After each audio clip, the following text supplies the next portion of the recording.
Look at other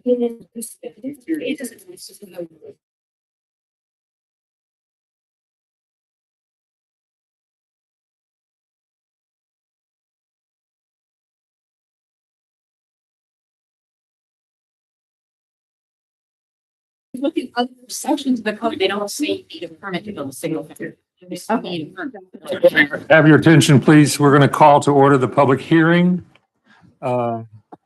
on ordinance O-26-2, an ordinance of the Town Council of Chesapeake Beach, Maryland, an ordinance of Chesapeake Beach, a municipal corporation of the state of Maryland, the issuer, providing for the issuance and sale of an aggregate principal amount not to exceed $6,100,000 of bonds of Chesapeake Beach, Maryland, to be known as Chesapeake Beach Infrastructure Bonds 2026 Series, and in parentheses, they have the bonds, to be issued and sold pursuant to the authority of sections 4-101 through 4-255 of the Housing and Community Development Article of the Annotated Code of Maryland as amended, for the purpose of providing all or a portion of the funds necessary for financing the following projects: renovation, construction, improvement, and appurtenances,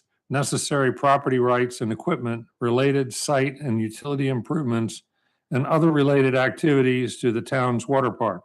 2, funding a portion of a capital reserve fund and or other reserves. And 3, paying issuance and other costs related to the bonds, providing that the bonds shall be issued upon the full faith and credit of the issuer, providing for the disbursement of the proceeds of the sale of the bonds, and for the levy of annual taxes upon all assessable property within the corporate limits of the issuer, for the payment of the principal of and interest on the bonds as they shall respectively mature, providing for the form, tenor, denomination, maturity date or dates, and other provisions of the bonds, providing for the sale of the bonds, and providing for related purposes, including, without limitation, the method of fixing the interest rate or rates to be borne by the bonds, the approval, execution, and delivery of documents, agreements, certificates, and instruments, and the making of or providing for the making of representations and covenants concerning the tax status of the interest of the bonds. Ordinance O-26-3, an ordinance of the Town Council of Chesapeake Beach, Maryland, amending the Town Code, Chapter 110, Building Construction, to repeal Article 1, Fences, and renumber the remaining articles. So there's 2 separate issues. Dan, do you want to say anything to start with on this? No, I think you gave a good summary of the ordinance itself. This has been talked about for quite a while. These funds will be used to help fund the water park. In addition to the bond funds, we also have $1.1 million from state bonds, state bond bill monies, and the town will be using about $12 million in reserves in order to come up with the total amount of $19 million used to fund the water park. So this is, to be clear, this is a portion of that funding for the rebuilding of the water park. Correct. Thank you. Council, anybody have any questions or comments? I appreciated the gentleman from the state that came down and talked about the program. It was informative, and at least we knew the reason for the low rate interest rate is because the 10-year. So I appreciate that. Was very helpful. Council, anybody else have any questions or comments? Laura? I'll just re-ask the question I asked over email. These bonds are solely dedicated to the rebuilding of the water park. Is that correct? That is correct. Yep. Hey, Alyssa has joined us via the phone because I heard her sneaking out. From the audience, anybody have any questions? Any questions or comments? Anybody else have anything they want to add to the public hearing. I just want to point out that that number includes all contingencies and the project manager. Correct? Yep, the $19 million is to include all those items. Okay. If there's no other questions or comments, we can adjourn until 6:30, the start of the regular, what's the matter? Oh, the fences. Okay, anybody have any comment? Who's got a comment on that? Anything to say about the fences? Thank you.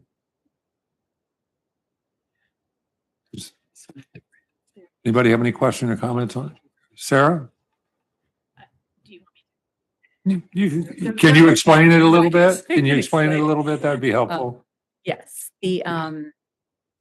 what you have right now is a repeal of the current fence regulations, which are in the building code. And we're moving them to the zoning code. And so to prevent conflicts between the building code and the zoning code, you're repealing that section of the building code that relates to fences. And then you'll be introducing regulations for fences in the zoning code later in this meeting. And the date for the repeal will be once the zoning ones are adopted so that there's not a gap in regulations. Okay. Any questions or comments? Yeah, thank you. That's what I saw also. I think it's ordinance 26-8 that, so there's no gap in coverage or whatever that is. So, thank you. Yeah, I just had real quick. The fifth line down where it says, whereas the town council intends to repeat, chapter 10, I think it's supposed to say repeal. There's just in T versus an L. And I also have a comment. I don't know if my motion will fail or not, but I will motion to table this until we receive the replacement code. I don't think that it is prudent to repeal something without the replacement. We could make a date for this if we vote on it in the agenda, and then something could happen and we might not see the actual fence ordinance replacement in time. So I would prefer to take this up when we take up the replacement code.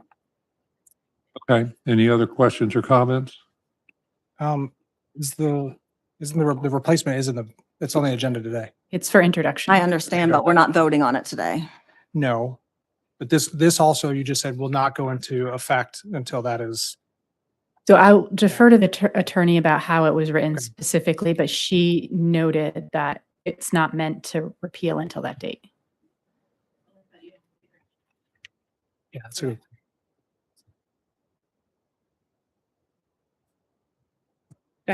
So, yeah, it was written with the intention that an effective date would be. Yeah, it was written with the intention. One moment, because I'm getting.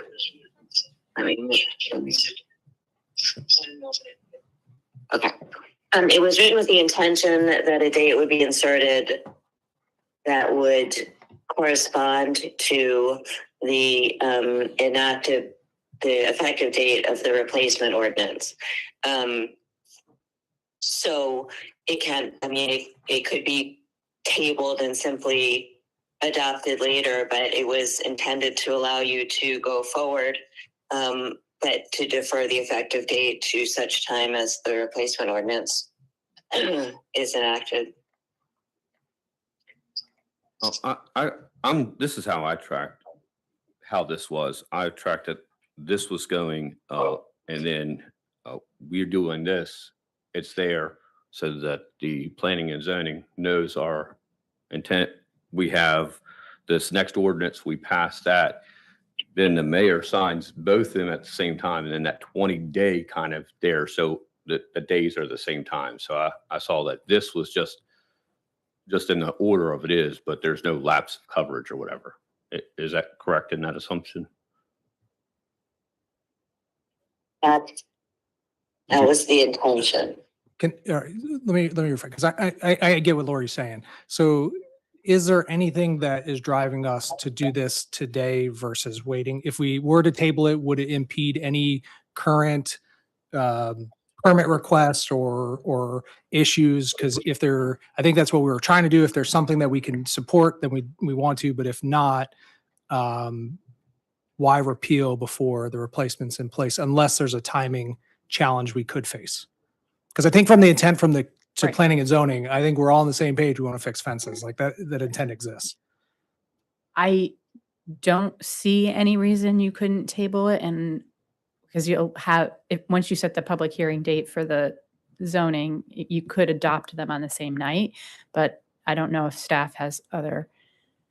No, it was just really it was prepared now, and we have a number of other things that we needed to get out and in front of you all. So we were trying to get it to you as quickly as possible. But there's no administrative reason why we couldn't. It was more so just being mindful about the number of initiatives that we have coming down the pipe.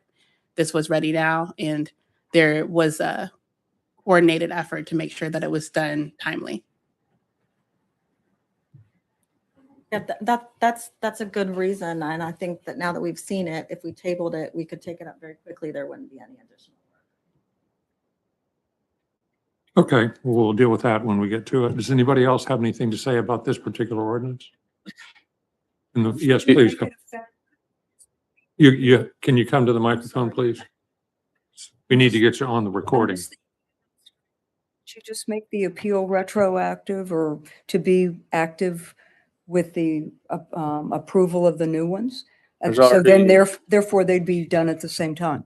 There's already something built into 26-3 at the bottom where it says the mayor approves it on, and then it has a Write a blank. date. Why Yeah, not it you has a just blank say date. to be effective on the date that the new ordinance is approved? Yeah. I agree. Wait a second. Okay, go ahead, Alyssa. So this is not for introduction, obviously, but if you were going to vote on it, the motion would be to strike the 20 days, become effective 20 days after signature, and insert a date on which you anticipated the adoption of the other ordinance, or alternatively, you can simply say shall become effective concurrently with the adoption of.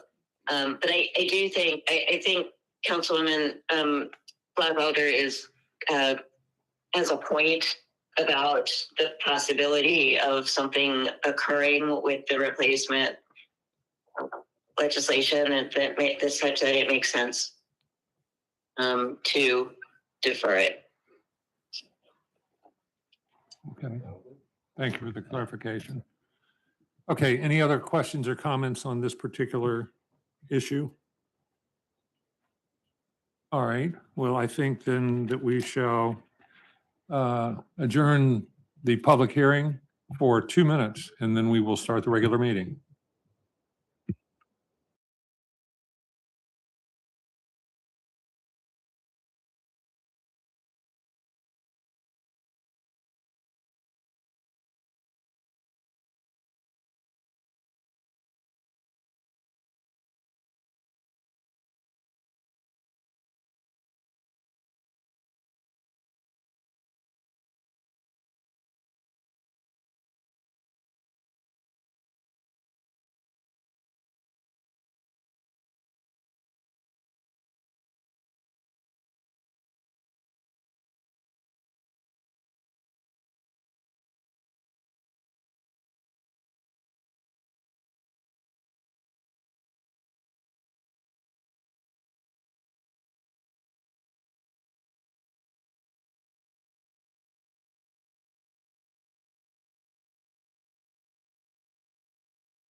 It's us moving on up. Oh, Wayne's not here tonight? No, I think he's out of town. I'd like to call to order the town meeting for March 19th, 2026. And Councilman Evans, if you would lead us in the Pledge of Allegiance, I'd appreciate it.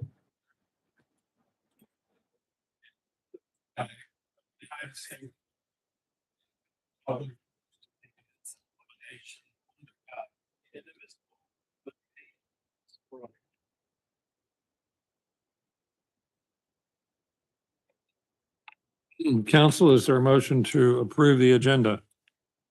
Motion to approve? Second. Second. All in favor, say aye. Opposed? The ayes have it.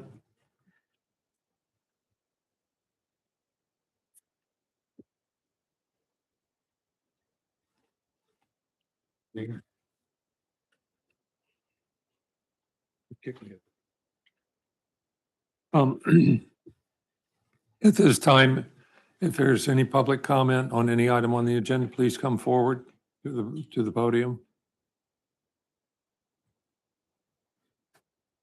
Hearing none.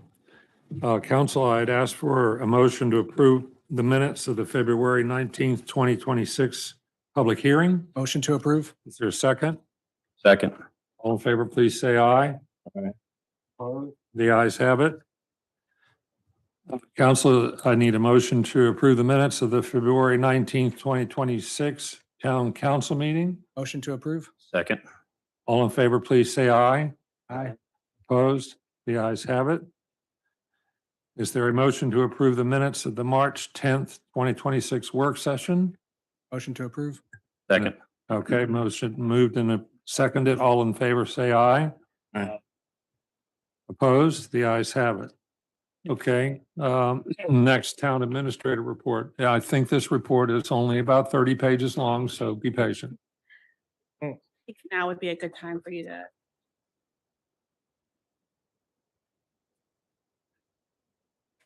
Council check. Okay. J- Jennifer Bennett, if you, oh yes, if you please come forward to the podium. Jennifer, we are asking the council to appoint her to the Board of Elections. She met with me and others and Randy Getman just within the past few days. And this is your opportunity, council, but to ask questions. But first, I'd ask you if you would like to just say a few things, give the council a little bit of information about yourself and why you're interested in serving in this important position. Certainly. My name is Jennifer Bennett. I've lived in Chesapeake Beach for almost 20 years or over 20 years. And during that time, I was a federal government worker and have recently retired and have found myself with, thank you, with some time on my hands. And I wanted to avail myself of the opportunity to serve my community.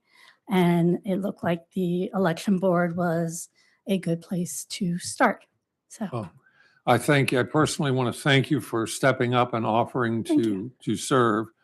We had the opportunity to meet just within the past couple of days, and it was a good meeting.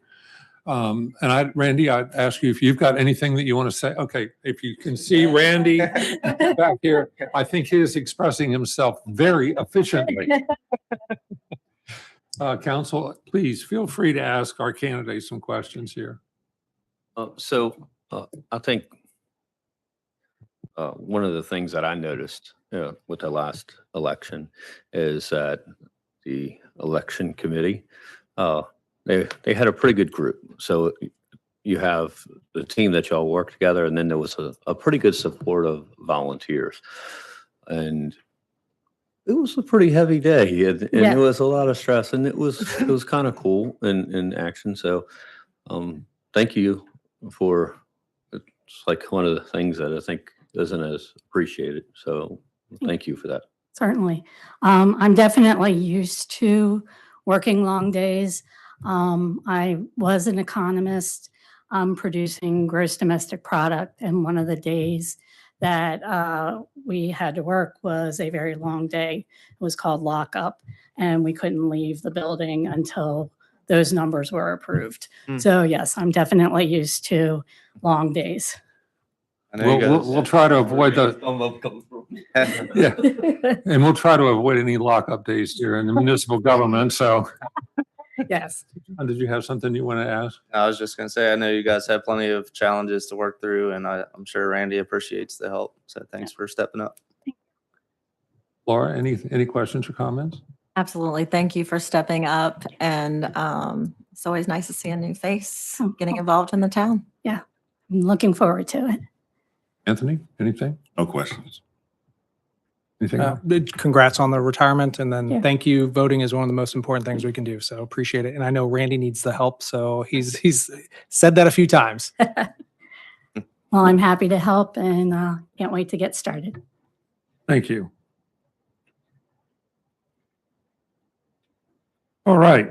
Well, thank you very Thank you. much. And thanks, and again, thank you for stepping up. I'll jump back into the rest of my report now. Okay. So the town administrator's report was submitted as a part of the agenda package, so I'm happy to answer any questions that anyone has.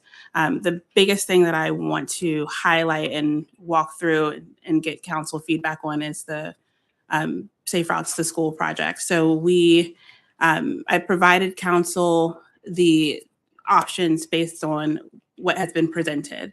So it outlines where we are currently with the project, how much of investment the town has already invested in it, and the decision point now is critical primarily because all of the work that was done before under the 30% grant was specifically for the sidewalk that would run the distance of Chesapeake Village to Beach Elementary along Route 261.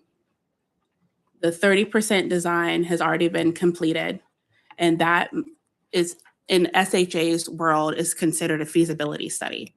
So when you do a feasibility study, if you decide you can move forward or not move forward, you don't have to pay anything back. Where we are right now is with the 100% design money.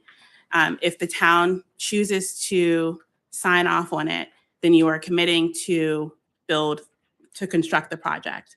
So right now, we don't have any grant funds for the construction of the project. And so the numbers that I provided you all show you the comparison between what it would cost to build it, the total cost of the project for design and construction without SHA grant for construction, and compared to the total cost of the project if we were to get a grant.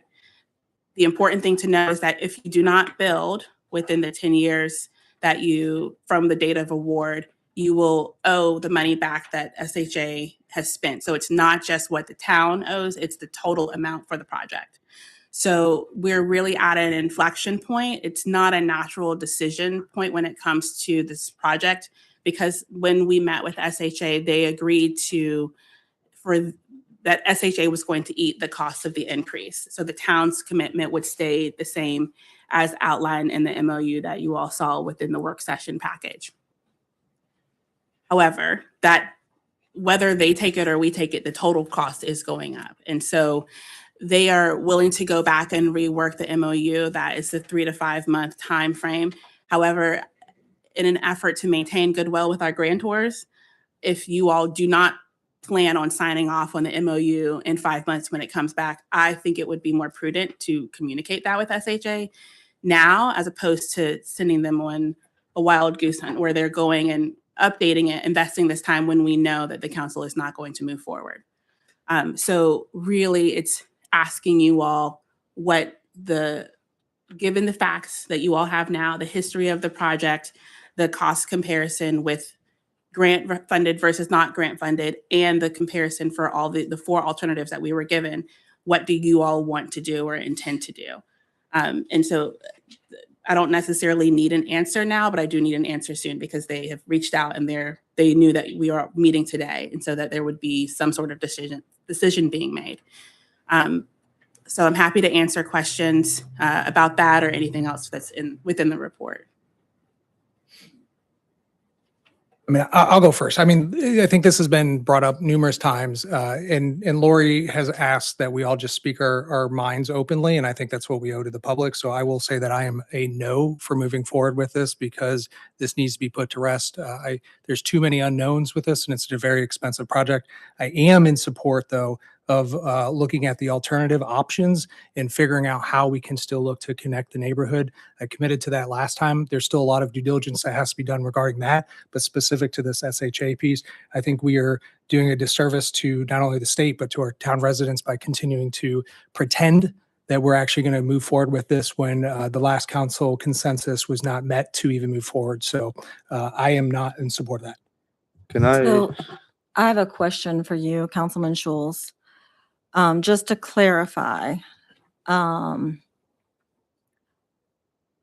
if there was a design that was amenable to the council, you would support a project in this area, or you support no project to connect Chesapeake Village?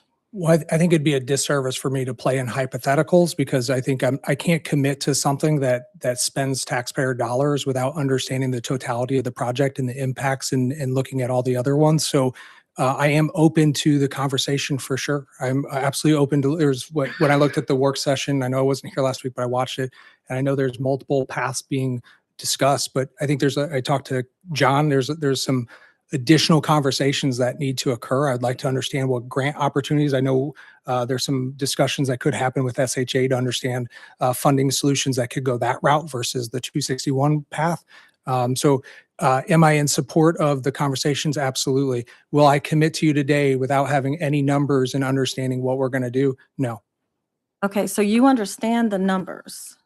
I mean, you see the numbers. That's how much the project There is no plan placed in front of me right now that says to build a sidewalk or to build a trail from Chesapeake Village to anywhere in town, it would cost this much other than estimates. So again, you got to allow me to do my due diligence and understand what we're committing the town funds to do. So Okay. I'm in support of the conversation, but as of the 19th of March at 6:43 PM, there is nothing in front of me that says we are committing to X number of dollars, and this is how much we would get from grant funding. This is a timeline, and it is a feasible project. Well, Once again- if I could ask you a question, Councilman, I think what I'm hearing you say is you're in support of the project, just not this specific. Well, yes, because they are two separate things. So this SHA effort is specific to 261. So when the presentation was during the work session, the 30% design is only to that exact project, to that exact specifics, correct? So I am not in favor of that project. So I'm not in favor of the 100% design because that's a $800,000 project that still does not guarantee us construction funds. What I am in support of is continuing the conversations about how we can look at alternatives, what grants we could get after for alternatives to do a trail, and understanding with Wayne, the town engineer, what that looks like from a feasibility perspective. And then ultimately, how much does that cost our town? And what does that usage look like overall? Because And there's so lots. Thank you for that clarification. This is where it gets sticky because you're talking about usage, and 3 days before we were supposed to come up with consensus for moving forward with an SHA grant project that had been on the books the entire time you've been a council person. You wanted use studies and pedestrian counts, and you went back and you wanted to investigate how many people walk to school and a bunch of other things. So any project that we do in that area is going to cost money. And so the question is whether you have a project in front of you or not, do you support connecting Chesapeake Village? Because connecting Chesapeake Village is going to cost money. Right now we have a grant. I also believe that there are opportunities to come up with the right project, but the right project is not going to be free. Yeah, I would respond where I owe the town residents an answer, not you. I can see that you're trying to corner me into a political game, and I don't need to answer that in this regards. What I will say to you is that over the past year, there have been many conversations regarding usage that have come up. So I would say the same thing. We had an MML weeks and weeks and weeks before the last discussion where usage was brought up, not 3 or 4 days. It was discussed at MML when we were in Ocean City in July, or June. So it has come. Now, whether that conversation translated to your actions or your due diligence, I can't answer that. But I've committed that I am in support of looking at options that support it. But you trying to corner me into an answer that says I will 100% commit to a project where I have nothing in front of me that's a terrible, I'm not going to play politics like What that. I'm asking you to do is commit to the cost of connecting Chesapeake Village. You know who lives in Chesapeake Village. You know what the But I cost don't is know of what the cost making is. that connection. And it's not only connection that goes to Chesapeake Village, it also brings people into the vicinity of Brownies Beach. Again, we can litigate that. You can try to relitigate this all you want up here, but I've stated my answer as clearly as I can, and that's my stance. I have a question, follow-up question with Amelia. So Jamie's point, the current design grant is for this specific sidewalk design, but if we were to go after one of these potential alternates, we could potentially reapply for the 30% design grant with SHA and potentially get the 100% design through SHA, but it's going to set us back up to 3 years. I'm just throwing a number out there, but that's the downside to going forward with the other design, is that we're going to kind of set ourselves back a little bit. But to me, it looks like could be $2 million cheaper. So the first part of your question, which is if we decide to go with a different alternate, right? Yep. One of the ones that's been presented or something that's not been presented yet.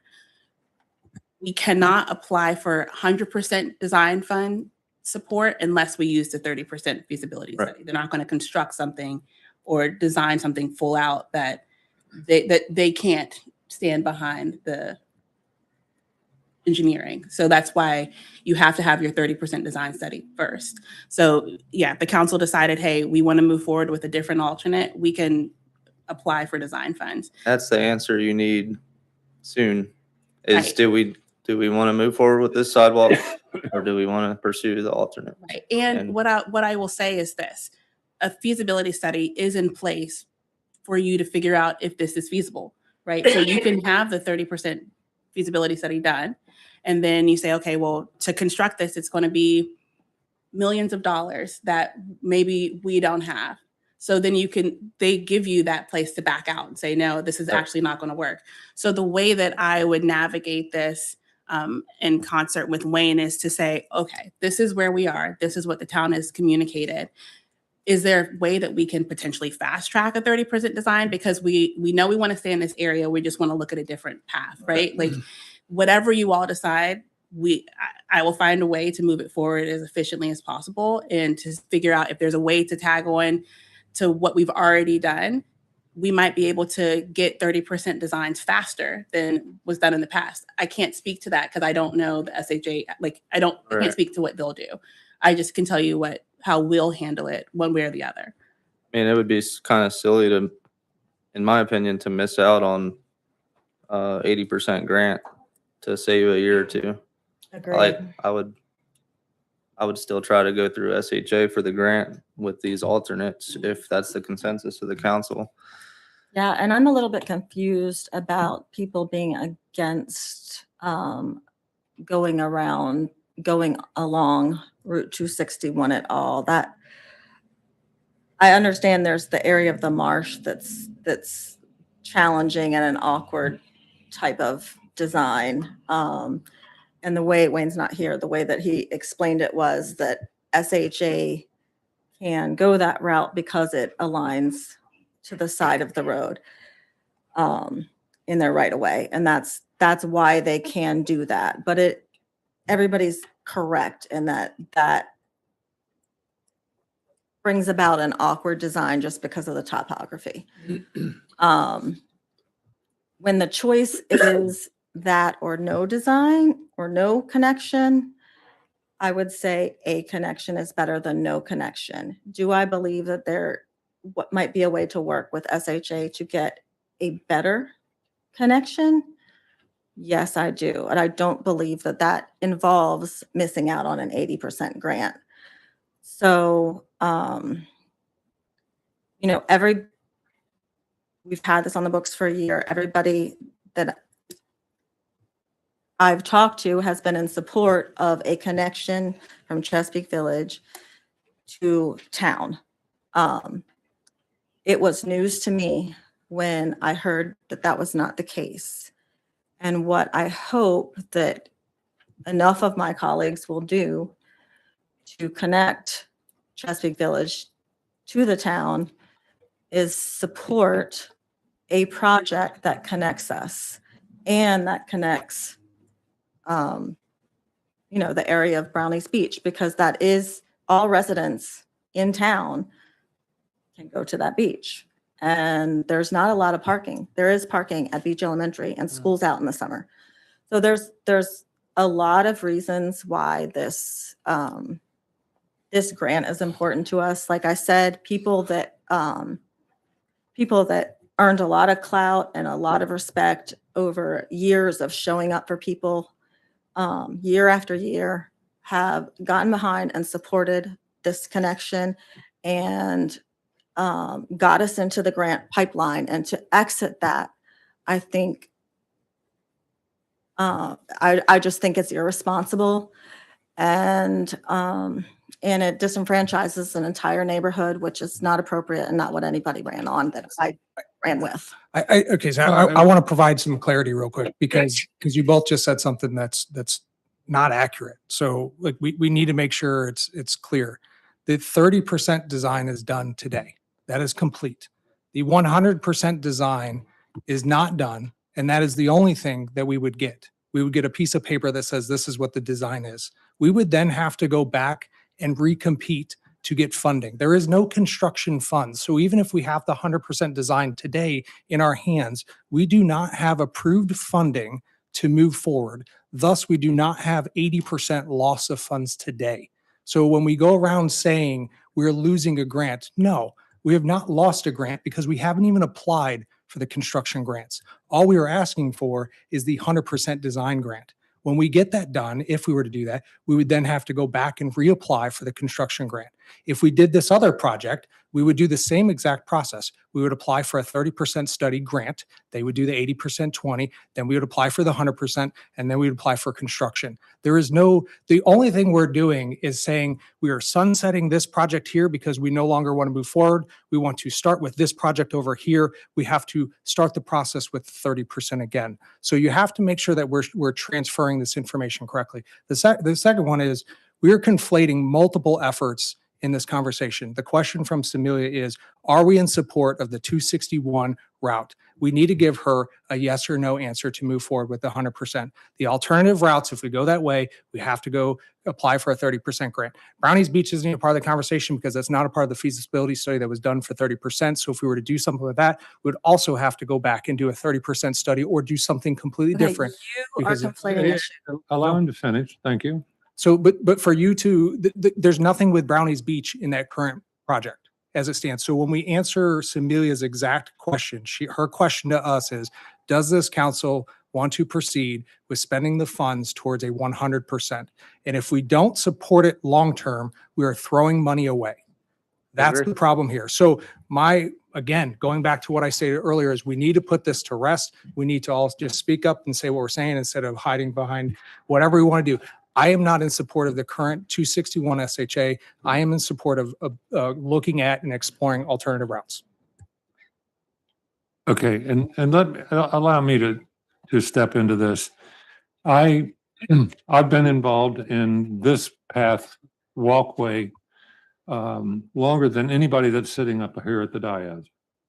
I went with the Governor Larry Hogan.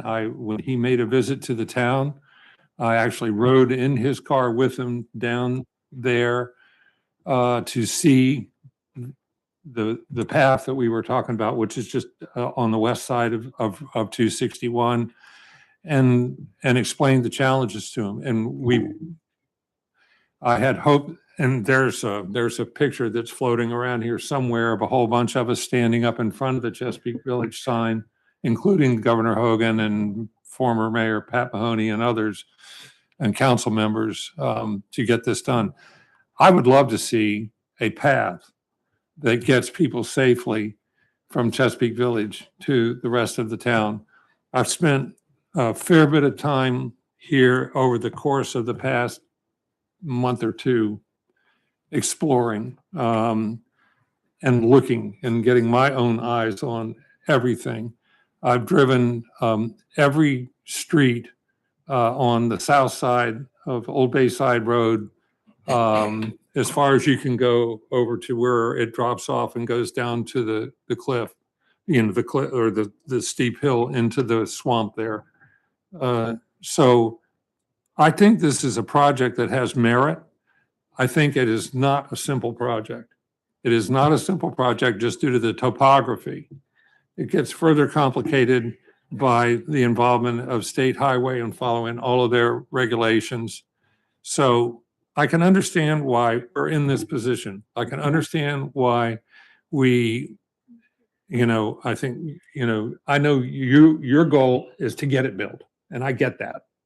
I think Jamie's goal is to do it appropriately and carefully if we're going to do it at all. And so I don't think that that's a reason to have a disagreement. I think that we all want to get this done one way or the other as best we possibly can. But I also think that the complexity of this project, I mean, we've talked about this for months on end here now.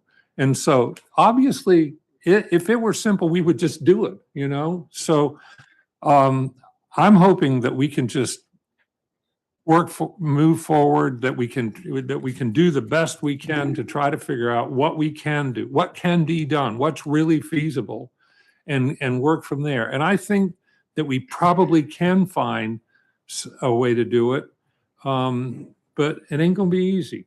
So I would appreciate it if the council members would just think positively, and let's see if we can't work collaboratively to try to see a way to move this forward. And I'm going to leave it at that. Now, for other council members that haven't spoken, if you have something that you want to say, Eric, you want to say anything about the project? I know you just came in late, but Just put them on the spot. you can count your blessings too. Maybe I could.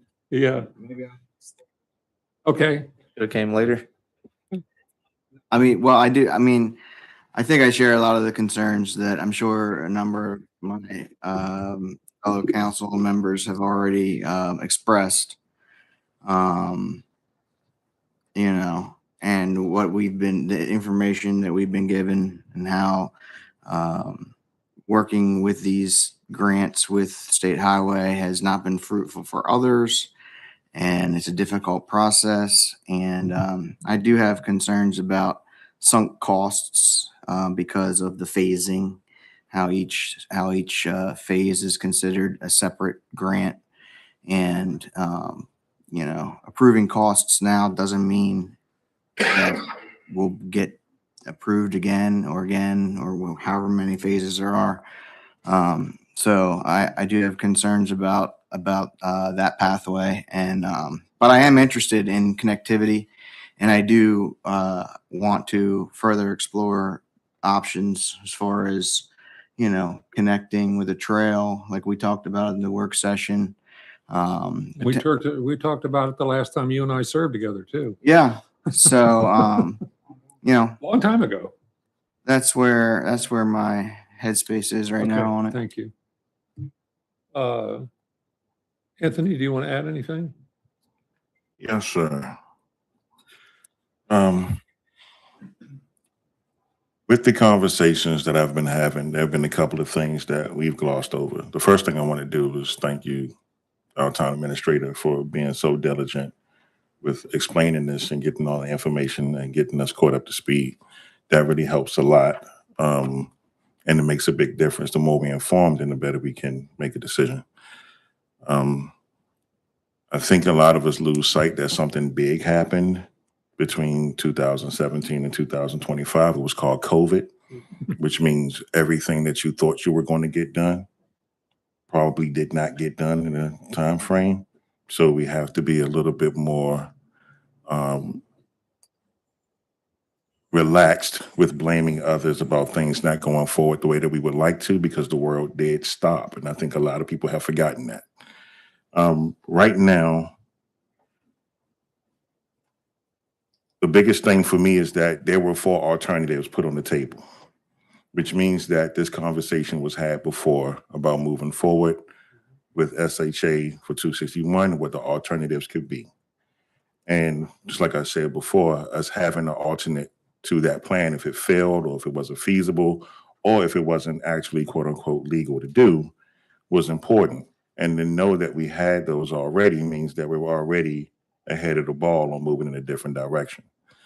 I would like for us to to connect the town. I think it's a very wise idea to work on that. I do not think it should be as it currently is now, and that we should take what the work was already done for those alternate routes, identify that, and move forward in that way.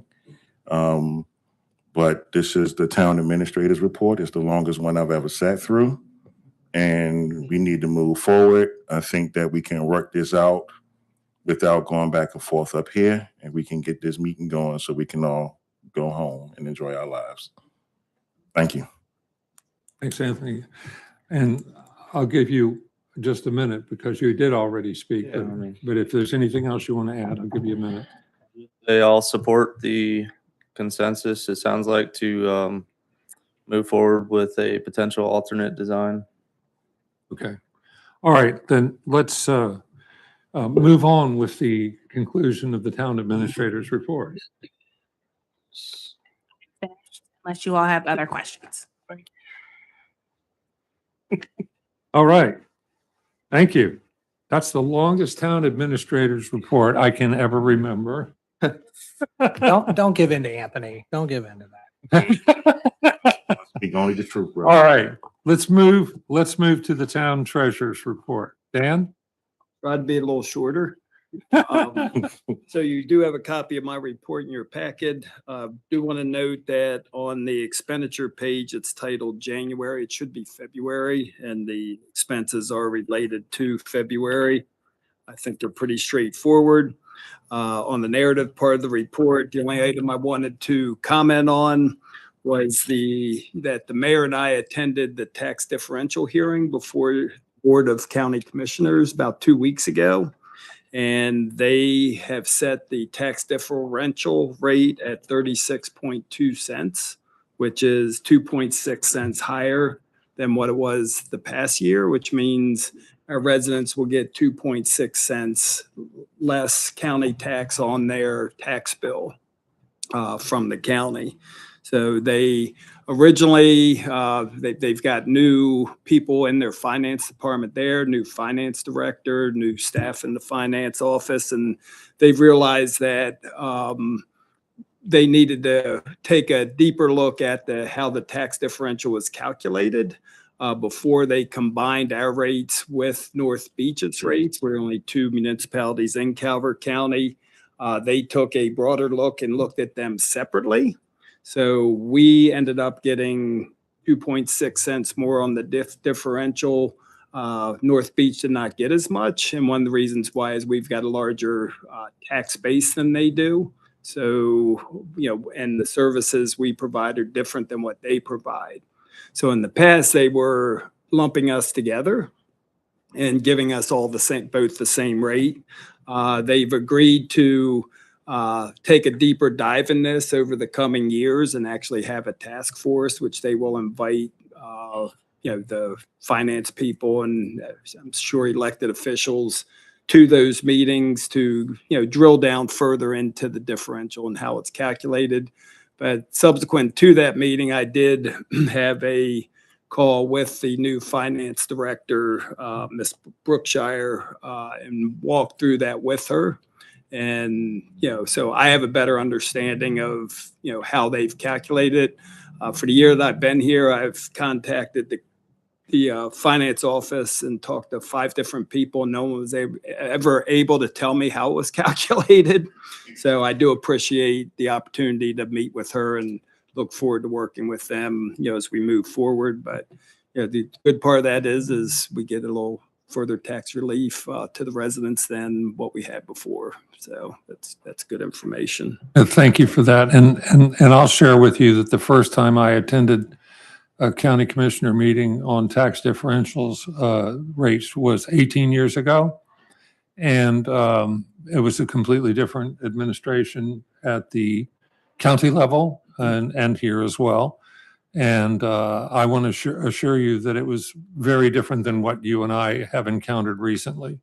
And I think what we've encountered recently makes a whole lot more sense than what we encountered 18 years ago. And I want to commend you for the fine work that you're doing for the town, because I feel like it's really been great to have you here. It's a blessing to have you here. So thank you, Dan. Thank you. Does anybody have any questions for the treasurer? So long story short, so our tax rate was decreased of the county. And do you think that's because we have long town council meetings? Maybe we spend more money on that in lieu of the county spending the time. I don't know. That was a really good question. Okay, any other questions for the treasurer? What is that SLFRF grant? What's that grant for? That was the State routes for ARPA school. fund monies, the ARPA state and local fiscal recovery fund monies. So there is a closeout process that you had to submit to the Treasury Department, and that is what I took care of at that point. So they will take the information that I submitted and hopefully say everything looks good and notify us that our grant is closed out. If not, they will request additional information, which I'm not anticipating that, but it has been submitted, and we did expend the monies appropriately, $5.5 million over the 4-year period. Same thing with the tennis court grant. We're waiting on that, and the playground still. Yep. Okay. Yep. All right. Thanks. I have Hey, one question. You do have a question? What Lori? is prepared a list of delinquent utility bills and submitted for tax sale?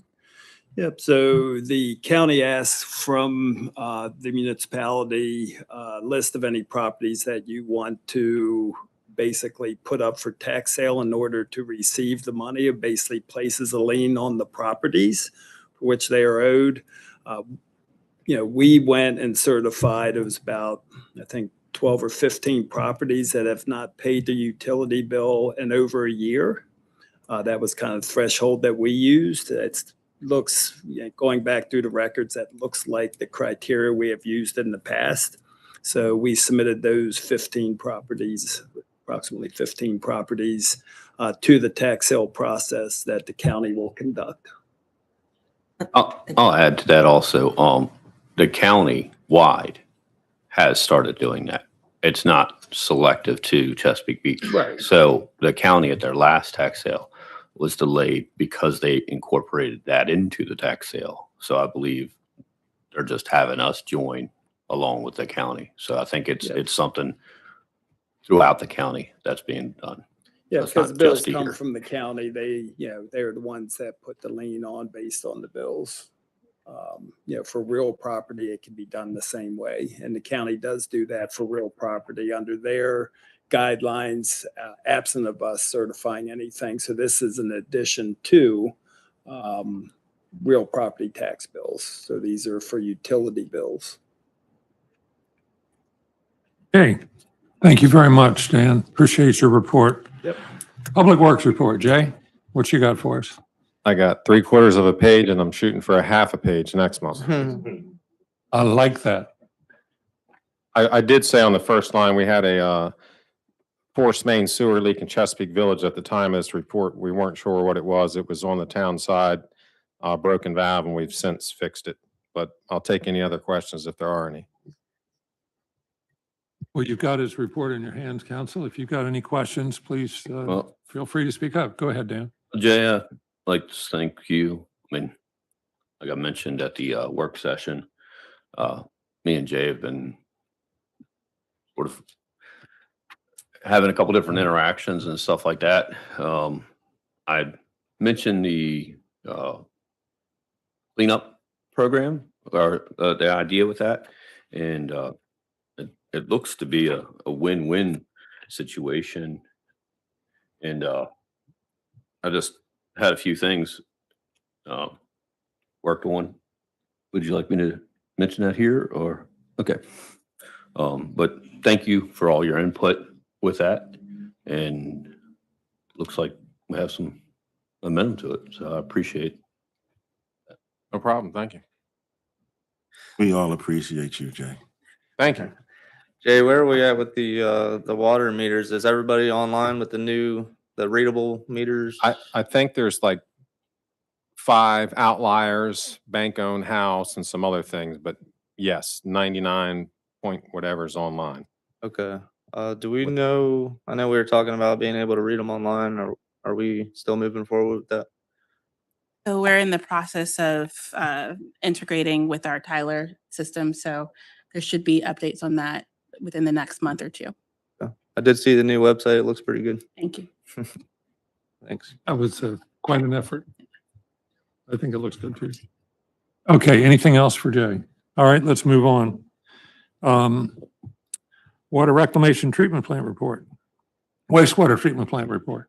Whichever one, I'm fine with either. Trying to keep this relatively short. As we've been doing. But why should you be different than anybody else? I like to be odd. So basically, we've gone through, staff have continued to complete all preventative maintenance checks and services as indicated by the asset management program. No issues identified there.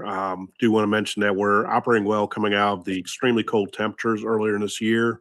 We're in the process of making some seasonal adjustments that are typical for a wastewater plant when you start going from cold to warmer weather.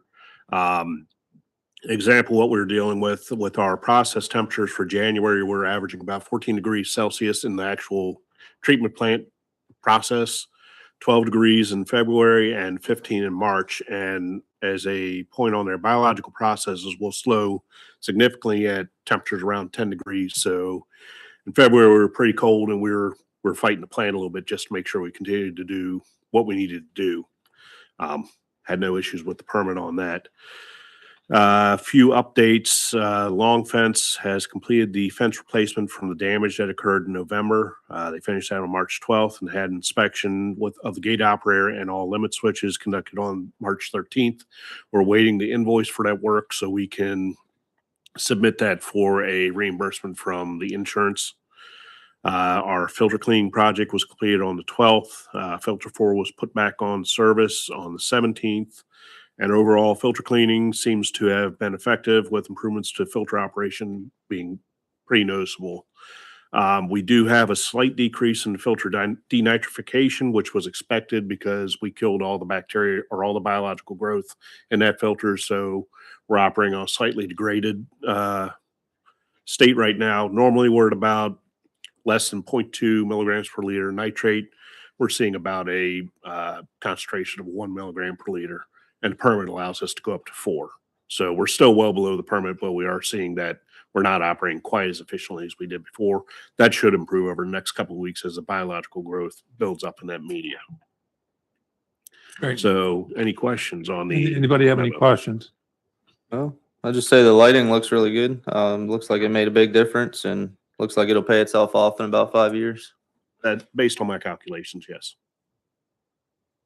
Great. Digging the beard, man. Yeah, pretty They're gonna suave. I like fit in that. with everybody else. Yeah, I like that, man. Yeah, what's wrong with Jay?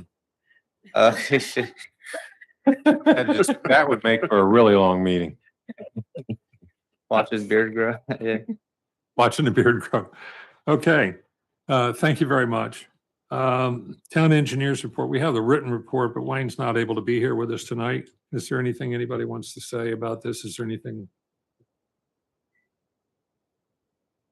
I would just add that for the Kelms piece, I did take everybody's feedback, so thank you very much. I got feedback from I think everybody and inserted it, so they'll come back in weeks, months with an updated plan for Kelms.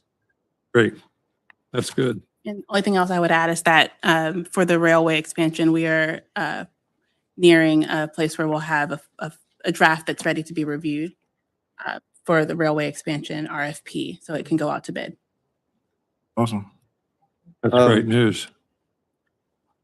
What part of the railway, or just, is it like a generalized RFP? Well, I haven't seen the RFP since it's been with town hall, so I can only speak on what we wrote. So maybe, maybe you could speak on what. I haven't received the finalized RFP yet, so when I get it, I'll send it. But it's the same sentiment that we've spoken about before. Okay. So I think the best thing would be to receive it from town with their edits and then speak about it. Maybe another meeting, yeah. It's got to be in the month. Okay, so Just- plan is to do it, have it available next month. Awesome. Piggyback on that question, just specifically, one little piece. Does it include the completion of the bridge over Fishing Creek to the rail bed? Believe that's the case, but I haven't seen it. You know, I believe that is the case.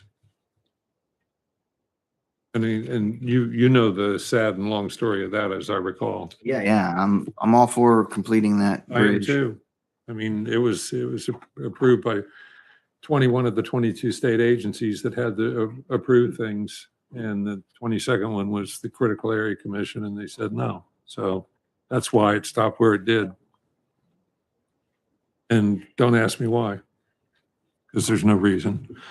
Well, can I just clarify real quick? Are you all aligned on that being a part of it? Because Wayne and his team are building it based off of the conversations that he's had with council members and the conversation that he will have with the mayor next week. So if that is something that you would like to be included, we can include it. I think everyone is in that same assumption, like, let's, like, going to the spot and seeing the poles there, like, everyone is expecting the bridge to be done. Like, that's like, I don't know. That's what I find that always for thought the intention was. I mean, the bridge is done. It's just a matter of connecting it over to the Well, trail. right. It's just, right away. yeah, it's just putting the boards on the piles that are already drove. I mean, it's For me, that's the. like, we could get it taken care of in a Number one, weekend and that's ask for important. forgiveness kind of plan. And I won't beat a dead horse, or maybe I will. But the fact that the Critical Area Commission made us stop there is just, to me, I still don't understand it. But you know what? It's a whole new Critical Area Commission now. It's not the same people. So but I hope we don't have to go through the same approval process to do that one piece that we did to do the whole trail, because it'll take years. Let's just make it go across, turn left, and go to Chesapeake Village, and we'll probably solve that problem. Like the way you think. All right, let's move on. Calvert County Sheriff's Office Department.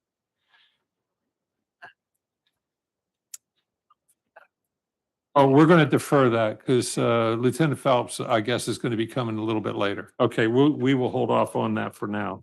But we can move forward with the North Beach Volunteer Fire Department. Welcome. Good Welcome. evening, everyone. Great to Greetings see you. from, Chief Stanton, President G. I trust everybody got their statistical report in the email. Yes, sir. Got it right here. Knock on wood, pretty quiet since our last meeting. We really haven't had any major incidents. Please don't jinx us. No.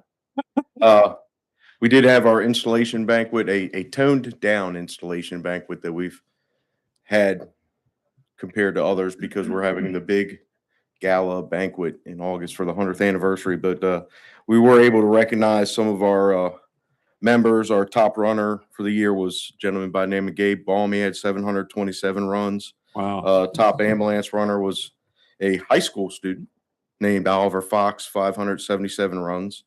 Our firefighter of the year, proud moment, my son, also a high school Wow. student, Matt Kaiser. And rookie of the year, who's also a high school student, is Cody White. So we were able to honor them, give them some nice recognition, nice, well-deserved recognition. We had our Sportsman's Bash, went well, went without a hitch. I think I've seen a few people there. That's our biggest fundraiser. Our 100th anniversary stuff is still rolling on. Just keep a lookout on our social media. This Sunday from 1 to 2 o'clock, a little bit up north at our neighboring town hall in North Beach, Assistant Chief Tippett will be doing a history talk for an hour between 1 and 2 if anybody's interested. We we had the pleasure of getting a tour of Rod and Reel with their management, invited us down. We did about a 3-hour drill. We did a walkthrough, looked at all the hazards, everything that we have to look forward to if we have an incident there, and pre-plan it so we're not worried about it when it happens. So I appreciate the hospitality from Rod and Reel. And last but not least, I'd like to just go on record and tell people, please don't apologize for calling us. We went on a call this morning, and I know people don't like bugging us, but that's why we're there. You know, we had a gentleman had fallen out of his bed, elderly couple, they needed help getting back into the bed, and just kept apologizing. We tell them, you know, that's why we're here. Call us. Please call us. So any questions? No, but I appreciate that sentiment. I mean, as you know, I had a house fire about, I don't remember, 2000, it was a while ago. And we were away from home, but I'm very grateful to the North Beach Volunteer Fire Department and always will be. So you've got my support. Yeah, we're here for them. So what you said the numbers were for the year? You had 570, what was it? For the year? That was an individual person. He ran For one person for Yes, the he- 12 months. Yes, he ran 727 calls, our day, top twice. runner. So, and then the Out of North Beach, 700 yes, and what? 727 calls. 727. Right. 1 year. Right. We had about, 2 a day. I think about More than that. 23, 24, 2,500 calls for the year for the entire station. Wow. And then the other one, the top ambulance runner was 577. And He was on about a third of those calls. he's a high school kid, and Did he skip in school? no, plays on the Northern baseball team. I mean, he's a busy That's kid, great. very involved with his church. Nice. Put a lot of time That's into excellent. running the calls too. And as a volunteer fireman, there's, I think, different programs through the state and county and stuff like that. There's what is it, like 60 calls a year or something like that to be active? What's the threshold for being active? So there's a program with the state called LOSAP, which is a Yeah. length of service awards program, which is basically a retirement. And you have to earn 50 points a year to get credit for a LOSAP year. And then once you hit 25 years credit and you turn 50 years old, you collect basically a retirement, I won't say a retirement stipend that would be from the county. The state, if you make your 50 points, you get a tax credit with the state. Unfortunately, these are all kids, so they are way off from LOSAP and won't be getting that tax credit. Yeah. So a one call would be a credit. One call is a point, but you can only earn out of that 50 points, you can only earn 20 of those points on calls. On calls. You have okay. to earn other points by attending meetings. You have to earn other points by doing collateral duty hours or getting training. Okay, so there's a whole broken up. matrix. You There's a whole can't, matrix. hit the whole thing with just running calls. Yeah, that's a lot of calls there. Yeah, yes, it is. Well, thank you. Thanks for the information. Anybody else got any questions? Did they ever finish the report for the condo fire over here? Chief Tippett was heading that up, and last I heard, he was supposed to be doing an after-action report. I thought he was going to have it ready last week. We have not seen it yet, so I don't know where this. I know he was planning on having it out at least for the after-action report for the departments, which I'm sure is open to anybody on the council if they want to know. But I could definitely find out when we're going to do it, when that event's going to happen, Yeah, and I can we'd notify. appreciate it if you would do that. And I'm fairly confident that all of my members of the council would be interested in seeing that report. Okay, maybe if you guys be maybe willing to have it down here, or if you want to come up the firehouse, and we have space up there either way. But I will notify you when that happens. I appreciate that. Yeah, we can talk about how we're going to do it Okay. a little later. All But the yeah. excitement from Dan, I think we just need to go down to the fire station. Let's do it. Let's take Dan to the fire station. Let's go. Right on the fire truck. Right, Come on Dan? down. Well, now you said right We'll on the treat fire you to a truck. free cup of coffee. There you go. There you go. But when the first ladder truck, which is not the one that's there now, was purchased, the town contributed a great deal of money toward that event or toward that purchase. And one of the things that happened was that my wife and I got on the ladder truck and they took it up and took us way up in the sky. We could see the Eastern Shore like you wouldn't believe. It was an amazing experience. So the ladder trucks are cool. Can we do that again with a drone? Can we get them up there again with a drone? Well, see, this predates all the drones. Come on. We got one. So you know, Parks and Rec does their summer camp at the firehouse. We take the kids up for a ride in the tower, and Yeah. we don't take them all the way up, but we take them up, and that's one of the highlights of their day. They enjoy I can confirm that. enjoy going up there. Some people are terrified now. My wife and I weren't terrified. It was pretty cool. Thank you. All righty. Thanks. Appreciate you being here. Okay. It's time for the mayor's report. Wow. moving Anybody along. need to take a break before we start the mayor's report? Okay, I'll dig into it. I just have two main items that I want to mention. The picture that you see in front of you is on the steps of the State House. And if you look over to the left, you'll see somebody with a baseball cap on it that says Vietnam vet. You might recognize him. But this is the annual Mayor's Association annual meeting. That was on March 4th through 6th in Annapolis, and I had the privilege to be able to attend. And unlike what I had done before, this time I actually got a hotel room, so I wasn't driving back and forth to Annapolis to get there for 7 o'clock in the morning breakfasts and things of that nature. So that was very nice. Had a great opportunity to meet with a lot of other elected officials, and everybody in that picture is a mayor. That's what the yellow banner represents. I met some new, as many of you know, or most of you know, I was president of the Maryland Municipal League a number of years ago, about a dozen years ago. But they have moved the headquarters from West Street down to State Circle. So it's at 47 State Circle, which is on the east side of the State House. It's just right down the hill from the State House. And I was talking to some of the staff members there, and where they were on West Street was about maybe 2 miles away or something like that, but it wasn't nearly as convenient as it is being across the street. And they're saying that that's enabling them to interact with the elected officials and so forth a whole lot better. That was just a real treat to see that too. Although the new headquarters is really quite small compared to the other one. There was a reception at the governor's mansion with Governor Westmore and Lieutenant Governor Aruna Miller that I was able to attend and had a chance to spend some time talking to the governor and other officials there. And so that was really a treat for me to do that. And if you go to the next slide, this is Stephanie Zanilotti.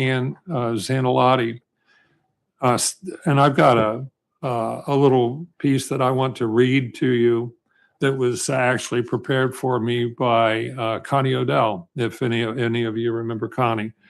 Connie and Stephanie were close, but I was also quite close to Stephanie. And on February 24th, 2026, the town lost longtime volunteer Stephanie Ann Zanilotti. Stephanie did not live in Chesapeake Beach. She resided in Breezy Point, but her heart and soul were always here in town. Stephanie became active in Chesapeake Beach events in 2012 when she was instrumental in the development of the Stars and Stripes Festival and served as co-chair and eventually chair of that committee. Stephanie was present at every town event to promote Stars and Stripes, including the Easter Festival, Independence Day celebrations, Halloween, Pat Carpenter Holiday Parade, and the Light Up the Town.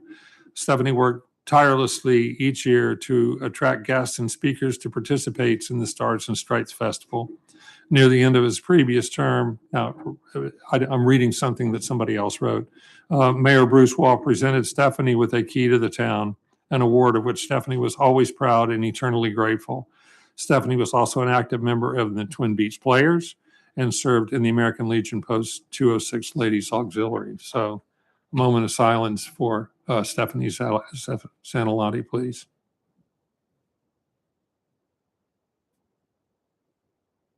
Thank you. We'll come back to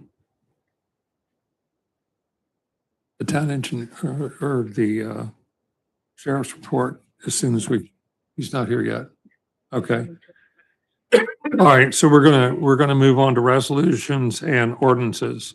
I've got some. Am I getting hoarse? I'm not going to read the whole resolution. You want me to? You already Are did. you sure? I can? You already read it. Yeah. I'll read what it says on the agenda here. We're going to vote on ordinance O-26-2, an ordinance of the Town Council of Chesapeake Beach, Maryland, an ordinance of Chesapeake Beach, a municipal corporation in the state of Maryland, the issuer, providing for the issuance and sale of an aggregate principal amount not to exceed $6,100,000 of bonds of Chesapeake Beach, Maryland, to be known as Chesapeake Beach Infrastructure Bonds 2026 Series A, the bonds to be issued and sold pursuant to the authority of sections 4-101 through 4-255 of the Housing and Community Development Article of the Annotated Code of Maryland as amended for the purpose of providing all or a portion of the funds necessary for financing the following projects: renovation, construction, improvement, and appurtenances,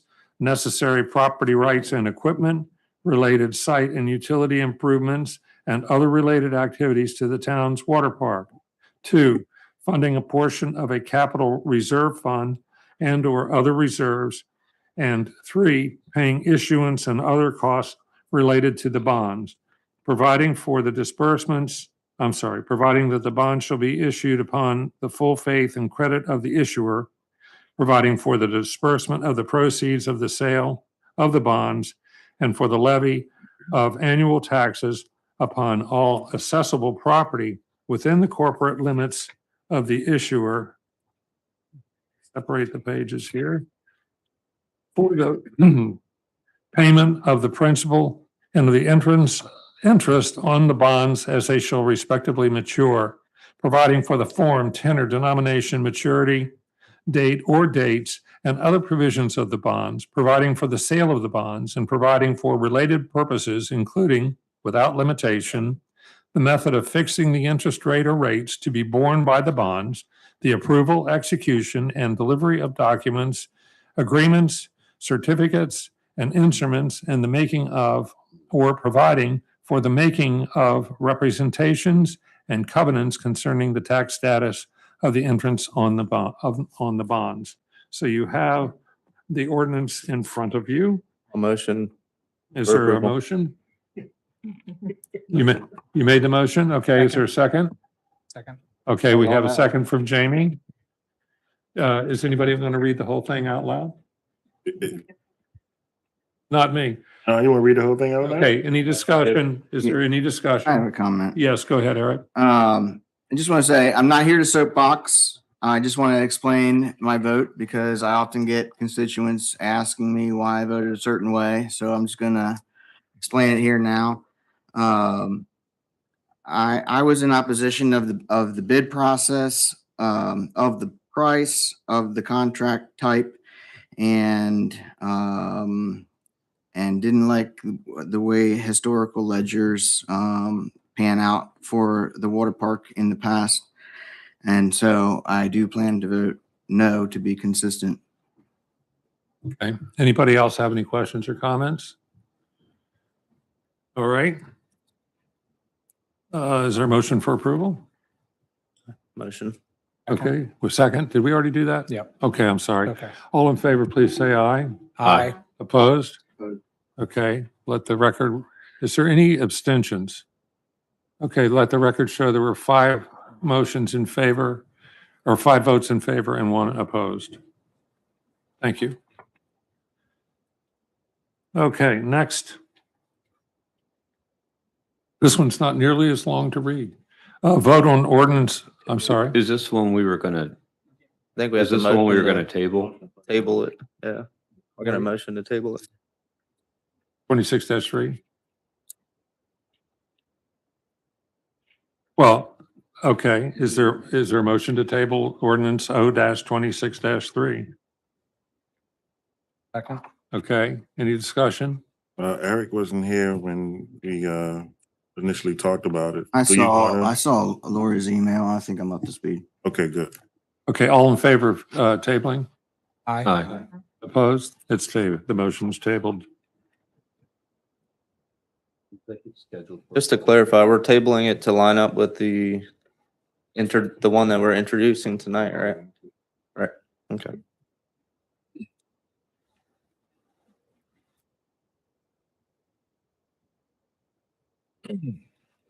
All right, we're going to introduce ordinance O-26-4, an ordinance of the Town Council, Chesapeake Beach, Maryland, amending Chapter 257, taxation to add Article 5, tax credit for disabled public safety and surviving spouses and cohabitants.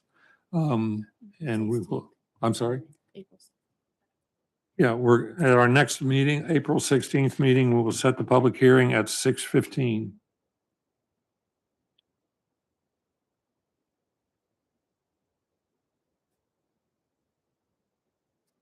All right.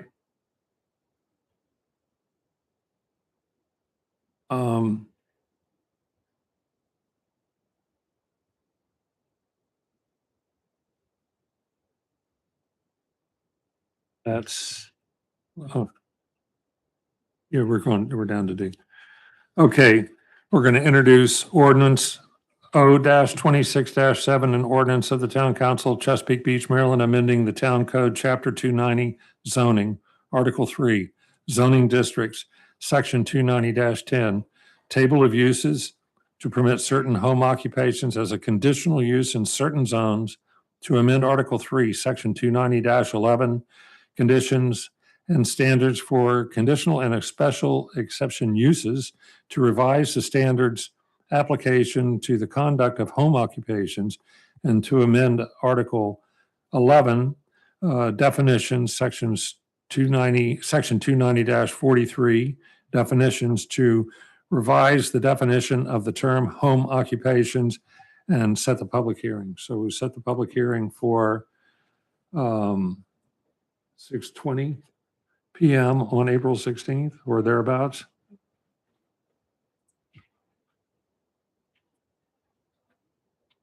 Okay.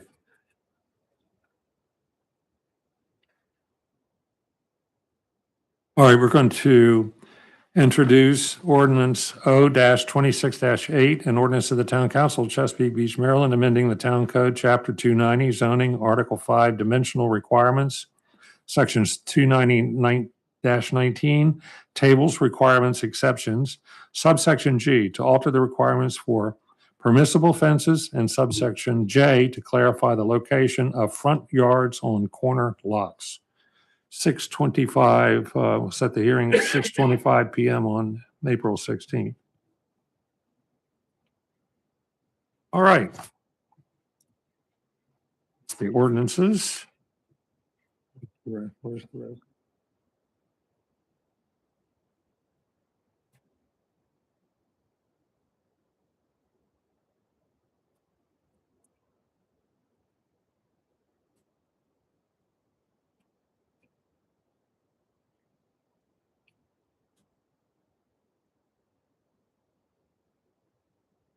Pardon the delay.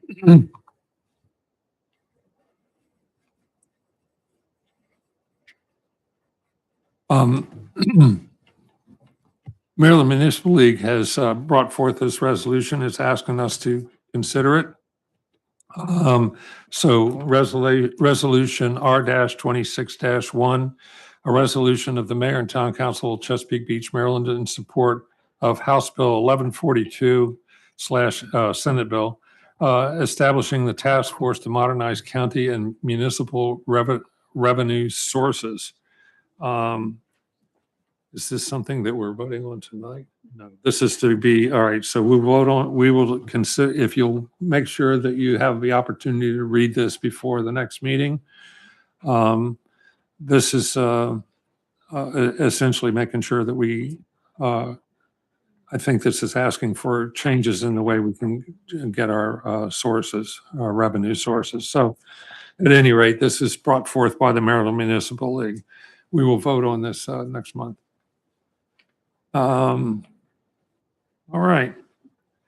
That's resolutions and ordinances. Now we have reports of officers, boards, and committees, Planning and Zoning Commission. Sarah? Thank you. Thanks for being here, of course. Sure.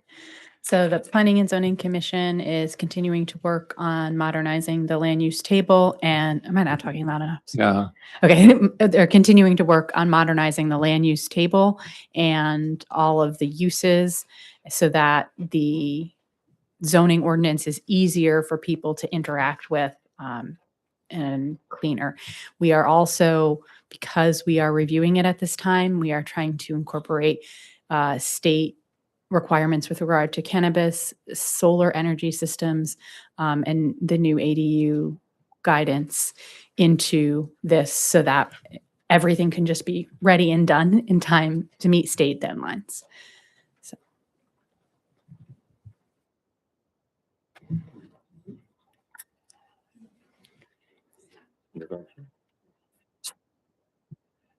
What are the state deadlines?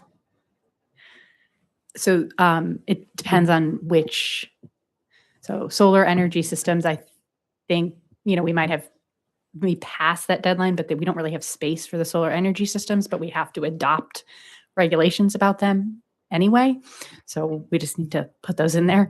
The cannabis regulations were passed, our regulations with cannabis are out of line with the state requirements.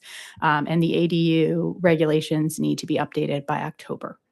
Okay, so these are all based on legislation that was passed last year that is due to be implemented this year, or we're not meeting deadlines to anticipate legislation.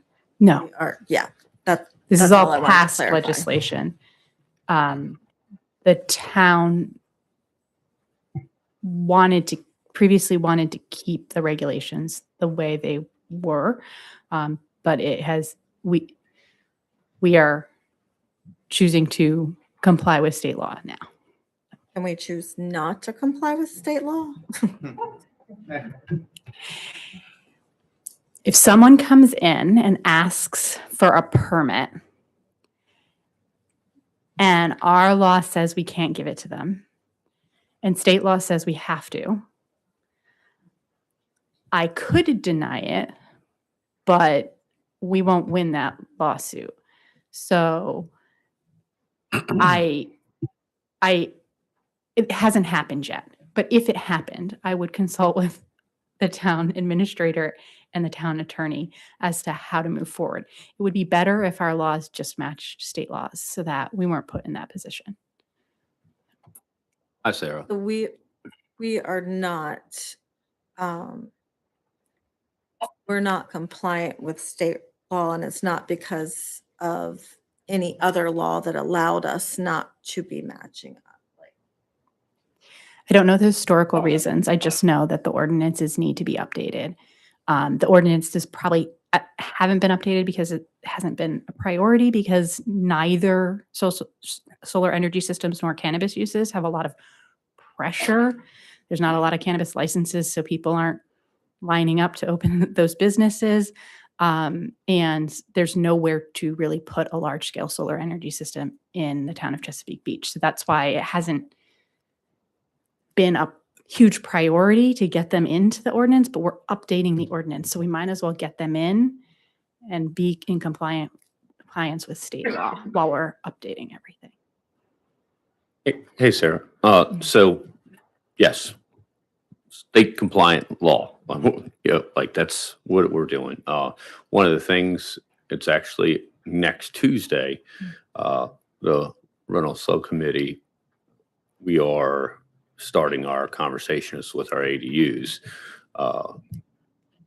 Deb is actually here. She's kind of really, we're following and using the state law and plan on having that ready by the end of April, all the rental overview, and it'll have the ADUs with it.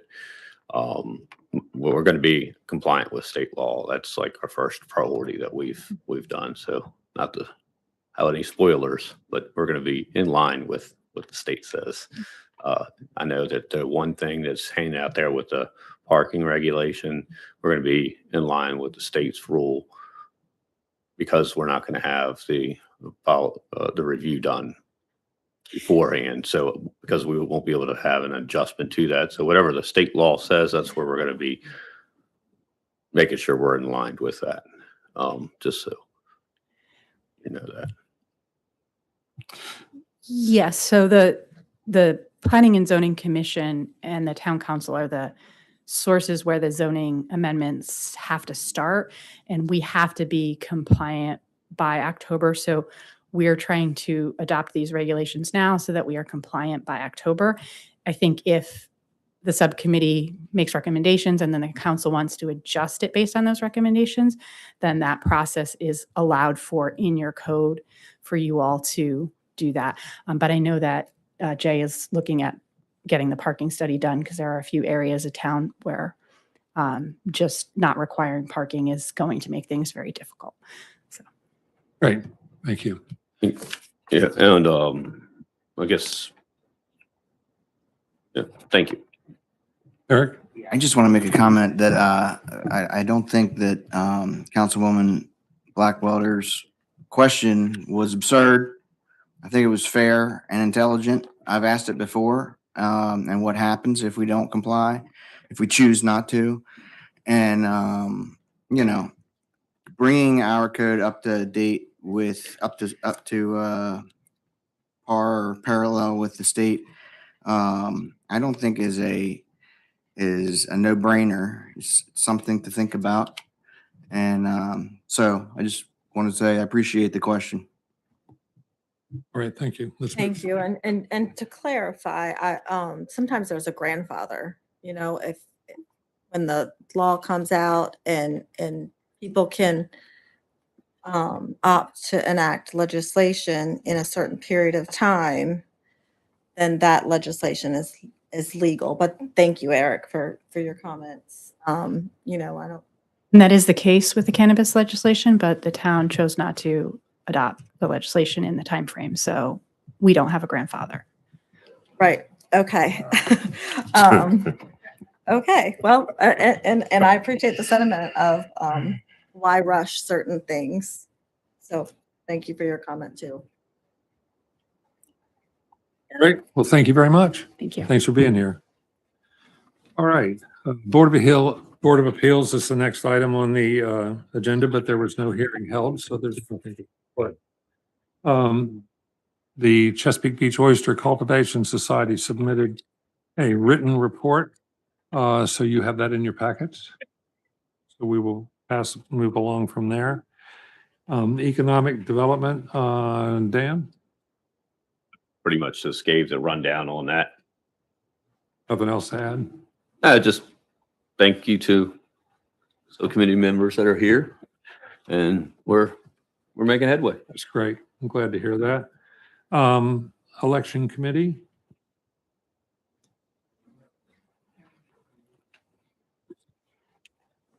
Congratulations on getting a new. Oh yeah. Well, and this is really significant because Randy's been flying solo for a while.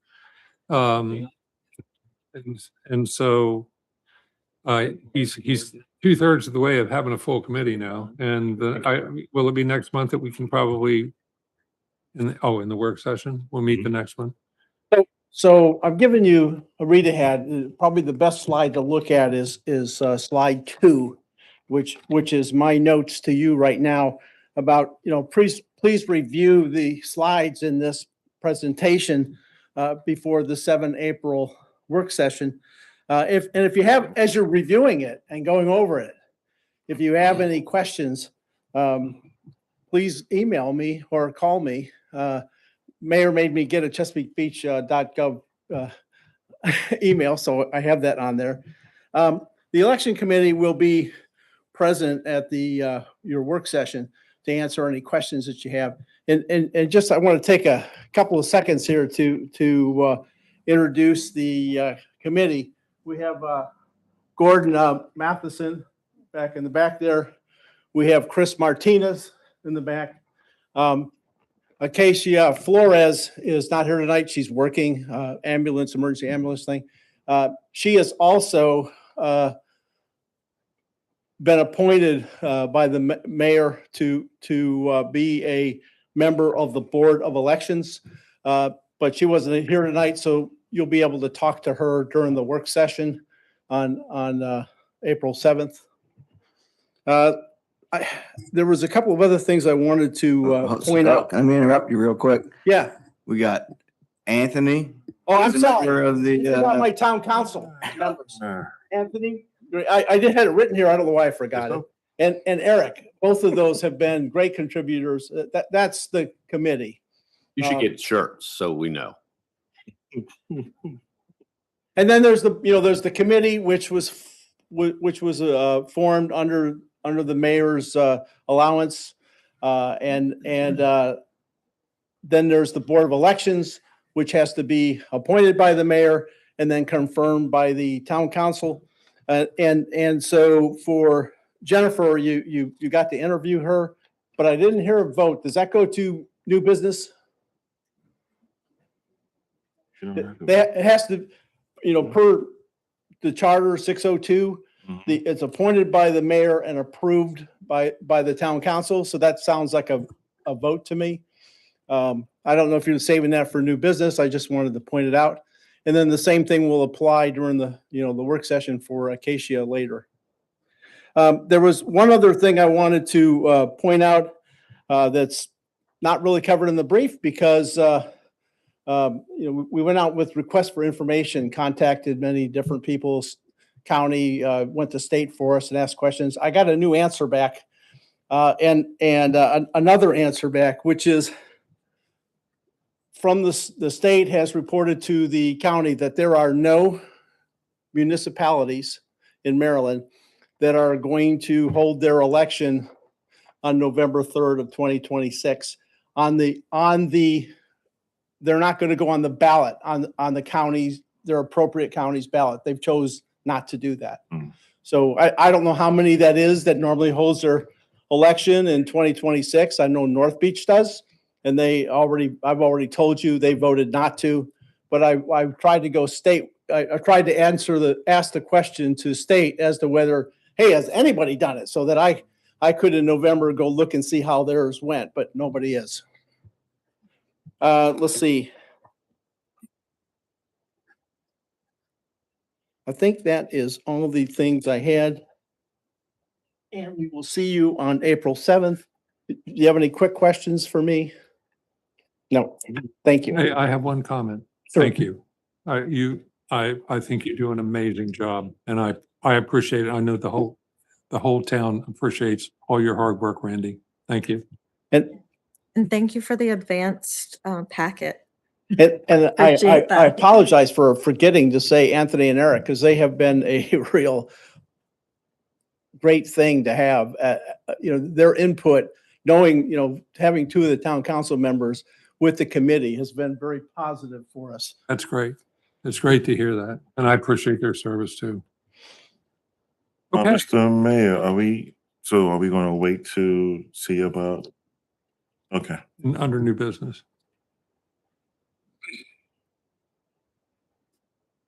All right, the green team. We have a report that was submitted to you. I don't think there's anybody here to deliver that report. And now Twin Beach Community Health Coalition, Anthony. No submitted report, but we do have a couple of updates right now. We did talk to the American Legion Post 206 about being able to have people who sign up for the American Ninja Warrior battle to be able to use money to go to the American Legion so that they can donate it to a veteran service. So we're having a fun time right now. We're figuring out what the obstacle course is going to look like. I'm trying not to make it too grueling so that parents and can go out with their teens and stuff like that. But we want to make it as fun as possible. So we're looking to go big. Also, Where do you think that obstacle course is going to be? it's going to be on Kellums Field. Okay, because I know at Chesapeake Church, where a number of us yeah. attend, they used to run obstacle course, and man, oh man, I'll tell you what, that was, well, you were there. Back I in the mean, woods, yeah. back in the woods and through the mud and over the sliding down trees and Okay, all well, kinds of stuff. So I don't yeah. think we're going to do that, are we? No, we're not going to do that unless we do it for Halloween and we can get somebody to dress up as Jason and chase you through the woods. But we can talk might about that pass later. on That'd that. be good for mental health too. And then also we have our person that's going to oversee the exercises. They have Peach Squad, boxing, Pilates, and yoga that's going to be out there that day. So we're getting everything together. We're going to have our next official meeting next month and get everything ready for August. Sounds good. Appreciate everything you're doing. All right. Next item on the agenda is the Walkability Committee. Okay, so we are looking forward to Celebrate Trails Day. It will be on April 25th, and we're going to have a history display in the center of the railway trail. Everybody can learn about the history of Chesapeake Beach, which really coincides with the history of the railway trail. So we're excited about that, and my committee members are working very hard on that. And we have we got some ideas from the public. And some volunteers for some cadets that are going to clean the trail, make it nice and shiny for us. And I appreciate that was grassroots volunteered to me. It wasn't a request by me. So I appreciate that volunteerism and that offer. Additionally, I am going to put a meeting on the calendar, I hope, with the town administrator and potentially the mayor to talk about the RFP and some options for the Chesapeake Village sidewalk. So I will reach out to do those two things with the two of you. And then the final thing about my report is I will be reaching out to all the council members to determine if there's a way to bring back the bike slow ordinance, or at least get an answer back to my committee about why that motion didn't pass. They are a little bit confused about a thumbs up in a work session and a thumbs down in a council meeting. So I will be calling everybody to talk about that and to talk about any other walkability issues that you guys have on your minds. So I hope that we can make time to do that. And that's about it for us. Thank you very much. Okay. Next is the Water Park Committee. All right. Yeah, we just met for the first time in I think 3 or 4 months. So it was nice to catch back up with everybody. And now we're all back on the same page, and we'll be putting out the minutes whenever we get a chance. Thanks. That was short and sweet. I have a question. Sure, go ahead. I noticed that in the treasurer's report, there's a $207,000 payment there to Scheibel, the general contractor. And so I'm assuming that there's work in progress. Are we going to get progress reports about what work is actually being done? I think that'd be cool. Are you asking them like as a part of I'm like, how often? Let's see, are you Well, this project's going pretty fast. I mean, it's got to go in what, a year? So they're going to be making progress. They're going to be making a lot of progress per month. I mean, it would just kind of be nice. It's a big project for this town. If we could get, an update or just a progress report about, what's being accomplished, so we can be, up to speed on everything. Yeah. That sounds reasonable. We did speak about the current progress update. They just met on, I think it was Monday, Marilyn. Do you want her to share a progress update, or? we can include it in the report. Okay. Yeah. Thanks. Oh, good point, Eric. Thank you.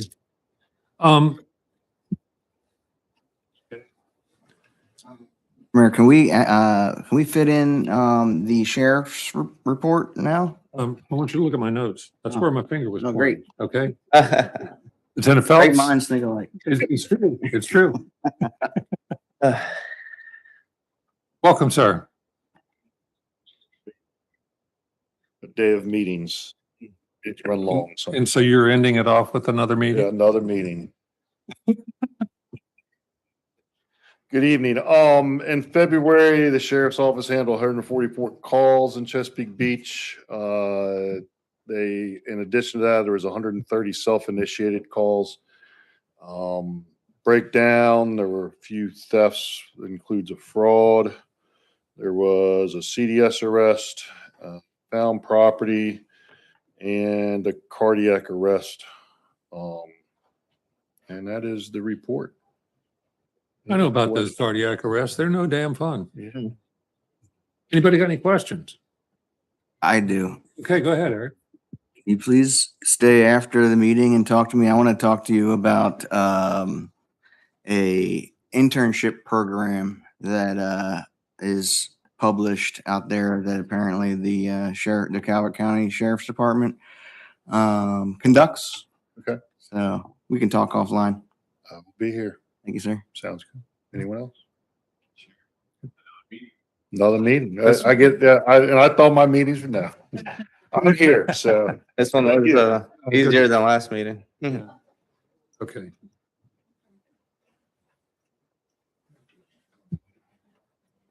Yeah, I don't see any unfinished business on the agenda. Is there anything anybody needs to? Under new business. I'm sorry. That's under new business. Okay. So, all right, now I want the council to consider approving Jennifer Bennett as a member of the Chesapeake Beach Board of Elections. Is there a motion for approval? Motion for approval. Is there a second? Second. Second. Okay, any discussion? All in favor, say aye. Aye. Opposed? The ayes have it. Congratulations. And thank you so much, Randy. Congratulations to you too. Okay.